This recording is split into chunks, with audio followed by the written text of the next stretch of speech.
अच्छा शेख साहब, आप जब पहली दफ़ा मिनिस्टर बने तो आपको महसूस या कोई ख्वाहिश दिल में ऐसी थी कि यार मुझे ये वाली मिनिस्ट्री लेनी है, और जब आप बने तो आपने सोचा कि यार ये वाला सफ़र था जिसकी मैंने स्ट्रगल की पॉलिटिक्स में? मैंने स्ट्रगल ही अपनी लाइफ में इसी चीज़ की थी। मैं सिल्क का बहुत एक्सपर्ट था। मैंने शिम्बाशी डाइची से रेशम का काम सीखा। मेरे वालिद ने काफ़ी धक्के खाए थे रेशम में, और मैं रेशम का टॉप बिजनेसमैन था पाकिस्तान में। लेकिन जो यहूदी आता था मुझसे सिल्क ख़रीदने के लिए या जैपनीज़ आते थे, तो उन्होंने मुझे मशवरा दिया कि आप हमारे घर आए। मैं जब गया तो उनके घर ठहरा। उन्होंने मेरा रात को खाना किया। उन्होंने कहा एक बात कहने लगा हूँ कि मैं 86 हूँ, मेरे 2 बच्चे हैं, दोनों नालायक हैं, ये वारिस बनेंगे अरबों रुपए के। अच्छा, तो मैं तुम्हें एक मशवरा देना चाहता हूँ। मैंने कहा जी सर दें, कि या ये सिल्क का बिजनेस छोड़ दो और कारपेट का। मैं 2 कारोबार करता था, हल्दी भी कभी कभी खरीदता था, टर्मरिक पे भी। अच्छा, तो या सियासत छोड़ दो या बिजनेस छोड़ दो, वरना तुम्हारा कोई मुस्तकबिल नहीं है। बिजनेस में तुम अमीर हो जाओगे, मेरी तरह हो जाओगे। मुझे नफरत है अपने आप से कि मैंने अपनी सारी जिंदगी जिनके लिए गवाई वो मेरा सलाम लेने के लिए भी। So I decided to leave the business. ठीक है। तो मैं ये शालीमार होटल के बाहर मेरा सारा ऑफिस था, मेन सेक्रेटेरिएट। उसने कहा बस सारा माल भेज दो मुझे, तो पैसे चाहिए तो भी ले जाओ। मैंने कहा नहीं, अच्छी खोल के लूँगा। ठीक है। तो उसके बाद मैंने कारोबार नहीं किया, और फिर सियासत शुरू हो गई। और वो जो फार्म के लिए मैंने ज़मीन ली थी, फ्रीडम हाउस, जी, फ्रीडम हाउस, वो टके शेर के भाव से अब वो आसमान पे चलेगी, क्योंकि वो एयरपोर्ट आ गया वहाँ कोई 60 साल के बाद। वो अभी तक है ना आपके पास? हाँ, वो मेरे पास। तो इन्होंने ट्राई नहीं की कि जी ये भी दें हमें एयरपोर्ट के लिए? 70 कनाल ली है इन्होंने।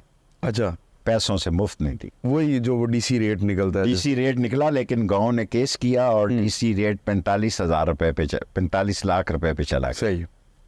शेख साहब, आप नवाज शरीफ साहब की कैबिनेट में भी रहे, आप मुशर्रफ साहब की कैबिनेट में भी रहे, काफ लीग वाली कैबिनेट में, उसके बाद इमरान खान साहब की कैबिनेट में भी रहे, उससे पहले भी आप रहे। सबसे ज़्यादा जो आपको बेहतरीन एक हुकूमत लगी है, जिनकी स्ट्रेटजीज अच्छी थी, गवर्नेंस का मॉडल अच्छा था, वो कौन सी हुकूमत? मैं तो जी मुशर्रफ के साथ और जुनेजो के साथ बड़ा कंफर्टेबल रहा। रात को मैं रोज़ सूटा लगाता था मुशर्रफ के साथ। अच्छा, वो जो बल्कियानी ने इस बात पे मेरे खिलाफ बहुत सारी बातें की जो मैं शेयर नहीं कर सकता। सो मुशर्रफ वाज लाइक माय मैंने रात को जाता था खुद गाड़ी ड्राइव करके। तो एक जुनेजो था, वो अपने घर के खर्चे का भी हिसाब रखता था। सो इन 2 आदमियों से मेरी, लेकिन मुशर्रफ से तो इतनी ज़्यादा थी कि आप तसव्वुर भी नहीं कर सकते। नहीं, मैंने सुना है कि वो जो सिगार आते थे फेडरल कास्ट्रो बेचता था, तो वो ज़्यादा आप नहीं पिए हैं? हाँ, वो मुकाई मैंने वो ब्लैक चर्चिल तो अब नसीब ही नहीं है जी। वो मेरे ख्याल 10 लाख का एक सिगार होगा या 15 लाख का सिगार होगा एक। मैं 25 के डब्बे की बात नहीं करता। तो लेकिन जब सबा भाभी इधर उधर होती थी तो वो भी सूटा लगा लिया। तो मुशर्रफ साहब के साथ इतनी कुर्बत की वजह क्या बनी? क्या ऐसी रीजन से? पता नहीं, उसका मेरे पे बहुत कॉन्फिडेंस हो गया, मुशर्रफ साहब का। मुशर्रफ का। और उन्होंने ये बताया आपको कि मैं सारी चीज़ें मेरे सामने थी। फिर दूसरी बात ये थी, जो प्रिंसिपल सेक्रेटरी थे general Ahmed, lieutenant general Ahmed साहब, वो मेरी गली से थे। अच्छा। और रुस्तम उनके वालिद से ही मैंने, वो मेरे महल्ले के चेयरमैन थे। अच्छा। तो वो मेरे आइडियल थे, उनके वालिद। सही है। जनरल अहमद की मरहूम की बात नहीं कर रहा कि वो हमारे महल्ले का मेंबर था। सुबह होका लेके, जिस तरह मैं महल्ले में सुबह सिगार पीता हूँ थड़े पे बैठ के, इस तरह वो होका सुबह अच्छा गर्म किया करते थे। और मेरा ख्याल है कि मैं काफ़ी, कोई शायद दौरा ऐसा हो। और सबसे बड़ी बात मेरी ज़िंदगी की अल्लाह ने मुझ पे इनायत की कि उलमा से मैंने सुना था कि जो काबे की छत सीढ़ियों को चढ़े, छत पे नमाज पढ़े, उस पे दोज़ख की आग हराम है। इसके लिए मैंने काम किया और मुशर्रफ मेरे पीछे खड़ा रहा साए की तरह। और हम 4-5 आदमी, वो जो मुशर्रफ साहब गए थे तो आप भी साथ थे? मैं उसी वक्त आया था, फिर मैं जहाज पे चढ़ गया। अच्छा।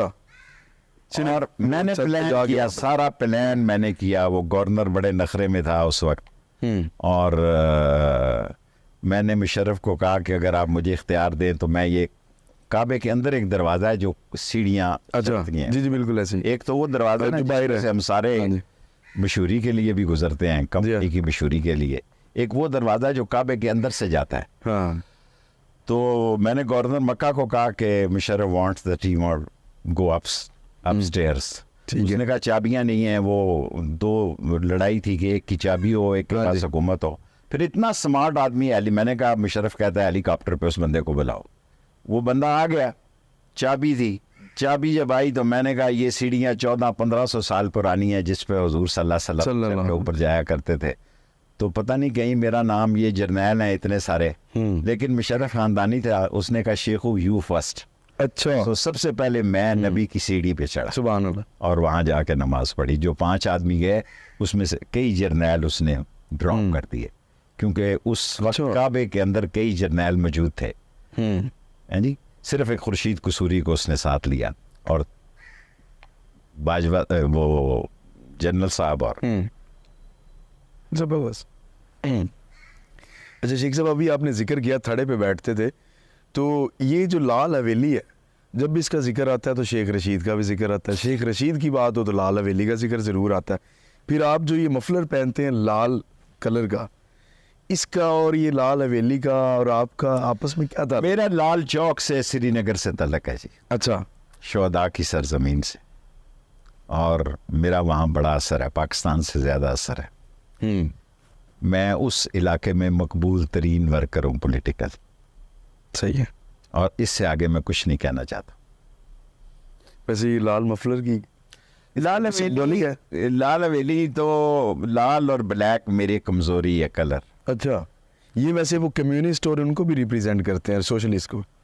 मैं थोड़ा सा था ही इनकलाबी शुरू से ही, लेकिन मफाद परस्ती की सियासत जब इस मुल्क में चली तो मैं उसके साथ चलता रहा ताकि सियासी तौर पे जिंदा रहूं। सही है। लेकिन मैं ज़हनी तौर पर रेवोल्यूशनरी हूँ। ज़बरदस्त। अच्छा शेख साहब, आप उम्र के इस हिस्से में हैं कि शायद अब आप इस बात पे भी सवाल आगे करूंगा, लेकिन हमने देखा कि हमारी पॉलिटिक्स में जो प्राइम मिनिस्टर्स बनते हैं, प्रेसिडेंट बनते हैं, उनकी उम्रें देख लें, सारे 60-70 प्लस हैं।